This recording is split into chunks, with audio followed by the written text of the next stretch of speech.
I hope everyone's doing well, but I wanted to jump on here today. It might start raining, so hopefully it'll hold off just long enough where we can talk about a few things because I've got some updates. I have some new products. I have this week's episode to talk about a little bit. Also, next week's episode is going to be really great because of some things. And I also want to talk about some roses. Some of these are new, some of these are not, but just this whole color family of roses is so popular for weddings. And so I want to make sure that I talk about them briefly. So anyway, first things first, I know that y'all saw me plant some seeds couple weeks ago. If not, you can go back and catch that a little bit later. Also, our Savannah garden box back there. I don't know if you can tell, it's a little blurry, but the dahlias have started coming up. Some of them are already like 6 inches tall. It's great. It's really incredible. So let me show you this. This first, these are branching sunflower seeds that we planted two weeks ago, I think. Let me see. On the 10th, so it was definitely the 10th. So if I was planting regular sunflower seeds that are one cut and done, I would probably want to plant them every week, at least every 10 days, but probably every 7 days. But these are branching, and so the whole idea behind them is that they keep blooming, so it's not one cut and done. So they are coming right along. I think they're ready for a little dose of fertilizer, but they are getting really strong. You see how strong they are? They're not flopping over, and you can start to see that some of them are getting now their third set of leaves. So that's pretty exciting. I really think that's great. I can't wait to see how these perform as a cut, also and in the garden. Now, one thing that I have not done, but thanks to Lisa Mason Ziegler, I wanted to start and try soil blocking. So soil blocking, like in this, because these get big roots, we wanted to use one of these cell packs or cell trays. But soil blocking is like this. Whoops, one fell over. And they are just little blocks of soil that when you go to make them and you put this little dent, it puts a little dent in the top of the block where you can put the seed in. And we used a toothpick. We did it at least the way I used toothpick and put that in there. Now this is kind of a special combination of mediums that we put together. She has a recipe on her site you can check out. But this is a whole tray of cleome. I love cleome as a cut, and so we are going to plant this. I just love them. They look like fireworks when they explode. And this is an assortment. So these are probably pinks and purples and violets and lavenders and whites and all kind of colors. So these are pretty exciting. We'll just add water to the tray to let it soak up and let it do its thing. And then we'll drain that off because you don't want them to sit in water very long. But this allows us to separate these little guys to plant, and they sort of, because there's air in between each of these, it sort of root prunes them. So it's really a great way to do something, starting things from seed. So I wanted to talk about also some new things that I haven't talked about yet as far as summer annuals, things to plant for the summer. And it was interesting because I was visiting a garden this week, and in her garden that she grows a lot of things, she had all this echinacea. So I wanted to show you, let me see here. Like normally echinacea does not have this sort of spidery shape to it, but I thought it was kind of a cool texture. And so we brought this in just to take a look at it. Normally echinacea has more of a substantial petal. Even that has a lot of spacing in it.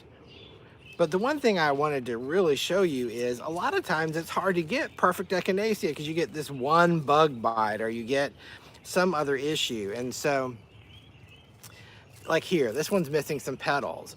Well, in a lot of places, we actually bring in coneflower pods. And so you can see here, and literally you can pull these petals off. Now, when the flower is more ripe, they come out a little bit easier than they are right now. But just this is a great textural element, kind of like You might know Crispidia or Billy Balls. There are other flowers that have sort of this cone kind of texture to it. A lot of them are from South Africa or Southern California, but this is a great texture. And for the fall, it's wonderful because it has this bronzy, coppery gold color. And so I think it's really a great item to add. So if you're successful in cutting some great flowers, then even this with the spacing, I think is kind of neat. It's a good cut stem. But if you miss that, or you think, oh, I don't know, you still can use this and um, pick the petals off. And a lot of times they just fall off on their own. Another great filler is, this is a type of mountain mint, and there's several varieties or species in this whole family, but it has an interesting fragrance, and you can definitely smell sort of mentally minty, and this frosted foliage is a great filler. This, I believe, is a second year crop. The first year crop was much shorter and more branchy, but this second year crop from this grower is definitely thinner, but I think this is great. I think this is so easy to use in everyday bouquets. This is about a 15 stem bunch, and I think it adds a lot of great value because between the softness, the frosted kind of foliage, and some of them have kind of a little more lavender cast to them, or even a lavender flower. And I just think all of these mountain mints are really great. And again, there's so many flowers that are bred to get rid of their fragrance, because with the fragrance, a lot of times in gene pools, like with roses we're about to look at, a lot of times it affects the longevity. It's like whatever is going on with the DNA, fragrance is not closely related to longevity when it comes to cut flowers. So we love having foliages and textures that have fragrance to add back into that mixed bouquet. Speaking of fragrance, another item we have here is lemon basil, which I particularly love because again, that lemony scent. It has this little flower, but when the flowers start to kind of go, you can see how they're opening up at the bottom. You definitely, time of day is important when you cut this. I think most people cut this either in the morning, and then sometimes they'll even let it condition overnight in the cooler.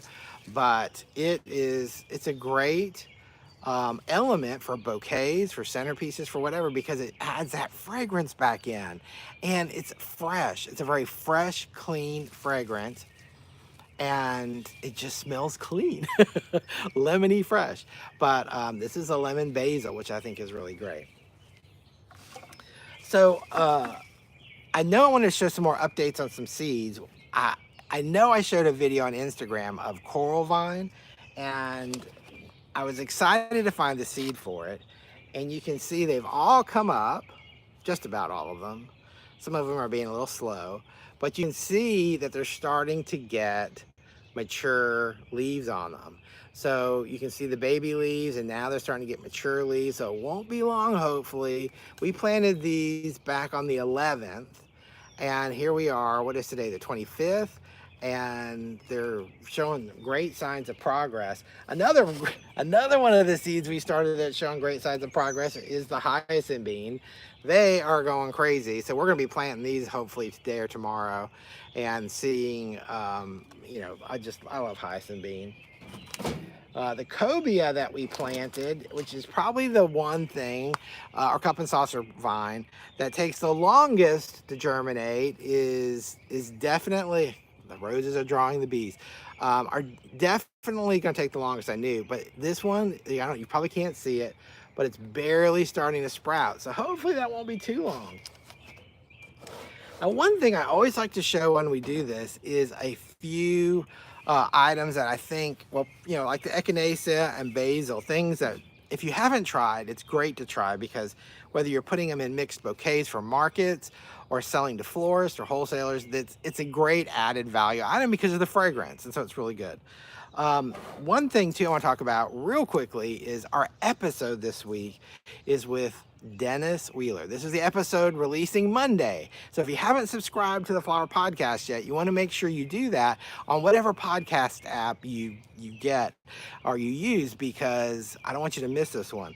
He's with Chrysal, and a lot of flower farmers use the CVBN tablets. These look like chlorine tablets that they put in the buckets with like dirty flowers a lot of times, like zinnias and stuff.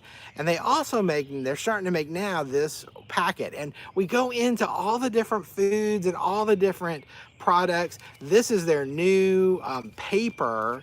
This is made out of paper, not plastic, so you don't want to get it wet. But new paper sachets, which are more environmentally friendly than the plastic ones. So if you're trying to go more sustainable and green, this is something to ask for, to look for. It is made with the recyclable paper, and you'll see, and it says universal on the bottom, which means it has the highest concentration of food for your flowers. All right, so let's see here. One last thing before we get to the roses. Is I'm always looking for new things to cut.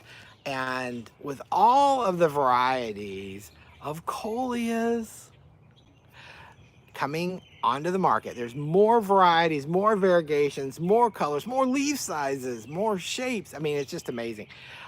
Coleus is one of those flowers. When I was probably, gosh, I'm not even 10, I don't know, 7 or 8 years old, I would cut these in the garden and root them to make new plants. So they definitely last as a cut stem.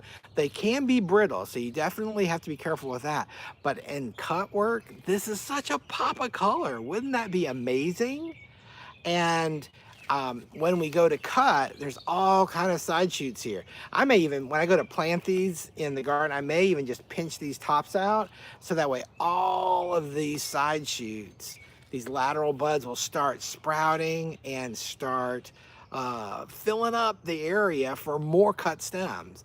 So this is a coleus. I don't know which variety this is. I got this at Lowe's, I think. They call it Riverwalk, I think is maybe what they call it.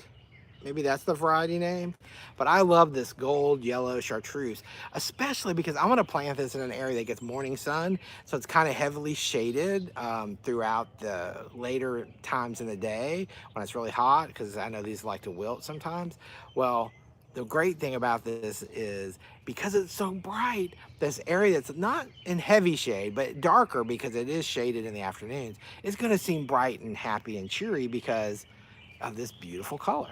So coleus is another one of those products that I think we need to definitely consider when what we're going to plant in our cut flowers. Okay, so let's talk roses. It's so muggy because it's getting ready to storm here. Have some water.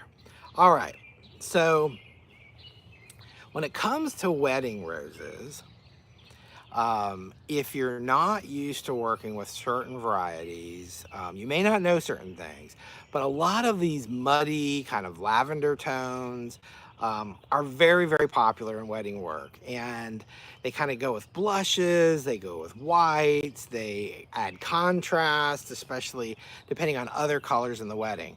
So I really wanted to share these. And out of all of these, probably the oldest variety, here, I'll show this one right here, is Amnesia. And Amnesia, let me see if I can get it clear. Amnesia is, again, this sort of faded, washed out lavender, and it's pretty amazing. I like to pull guard petals off because sometimes I feel like the guard petals take away from the color, and you can see it's much brighter now without that darker petal on it. So it's a pretty rose. It's very, very, very popular, and it's something I would definitely. I like it. Certain palettes, this rose is a superstar, and it does really well. Then probably the next oldest rose, but it's been difficult to source till recently. Oh, here's a good one. Is Cafe Latte. Now, traditionally, this rose is kind of hard to find. There's only a couple growers in the world. Usually now we can start to get these out of South America. There used to be some growers here in the States, but for the most part, this has to be an import. It's just very delicate. You want to get it tight because it does open quickly, well, semi-quickly. I will say that this is probably the perfect stage for it. Cafe latte, when it gets even more open, some people love it, and it gets much, probably twice this open, but the center is kind of that quartered look to it. And when it opens, it almost looks like it's about to fall apart, but it doesn't. It holds really well. And so again, this rose has a fragrance to it that's really pretty, but this color has a little more pink than Amnesia. So if I put an Amnesia next to it, you can see it has kind of a, I don't know, like a mauve-y pink to it.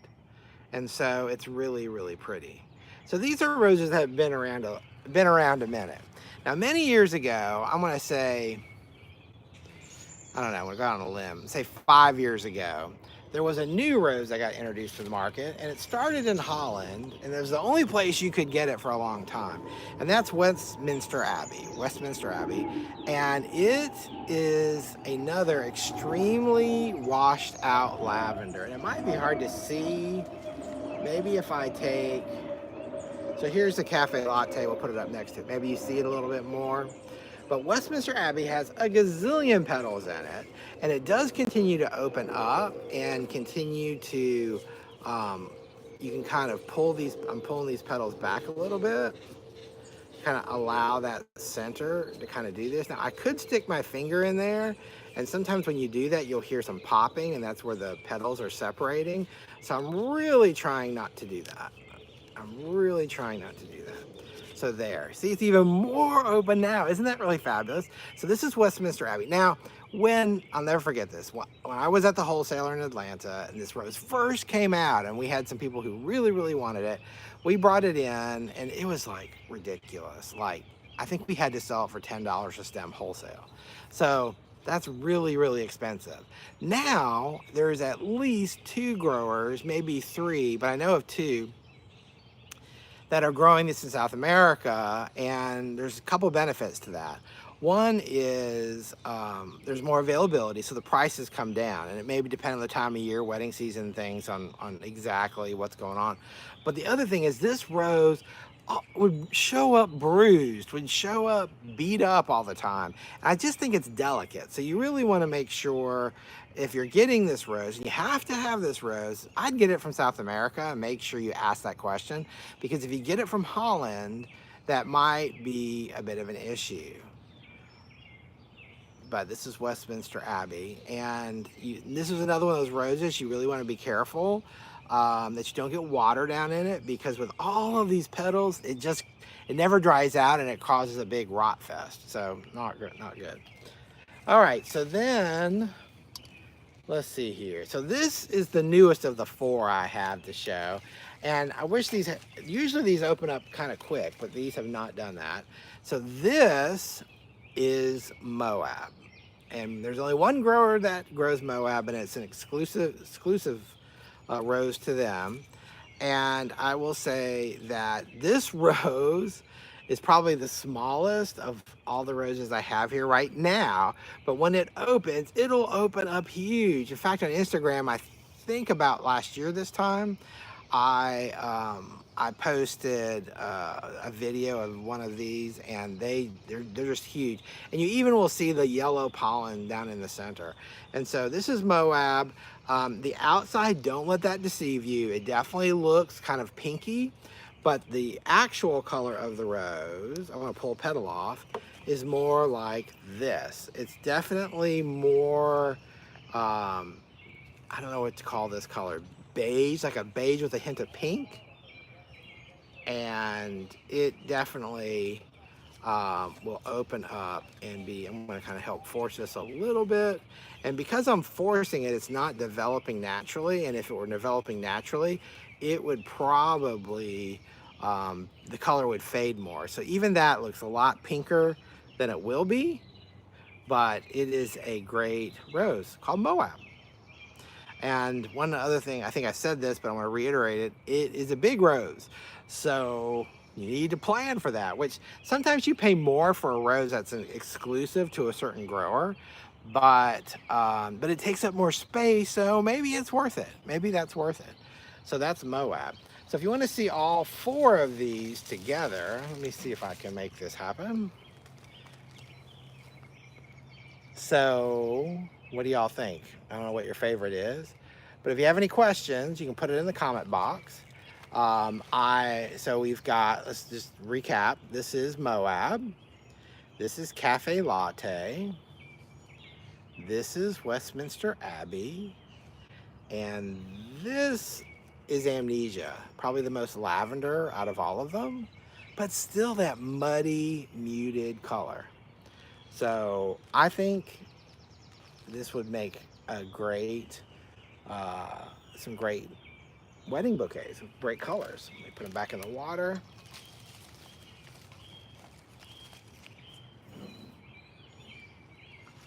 So I'm going to watch these roses open, and then on Instagram later this week I'll post a picture of them where you can see them in all their glory, and I think that's really kind of fun. So I hope you guys will stay tuned. If you're not following me on Instagram, the Flower Podcast, you can go over there and follow me and just catch what's going on with our Savannah garden box back here we've been working on with the dahlias. I can't wait.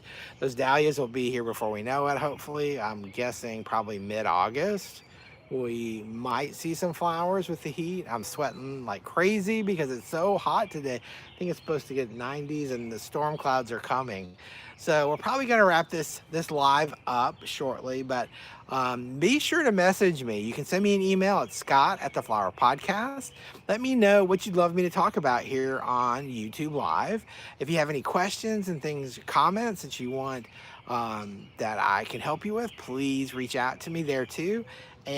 Or you can subscribe to us here on YouTube, because it's always fun to do these different kind of videos for YouTube and show you guys some amazing flowers. So anyway, y'all have a great day, and I'm not sure if we'll go live next week because of the holiday, but if we do, we'll let you know. All right, take care. Bye-bye.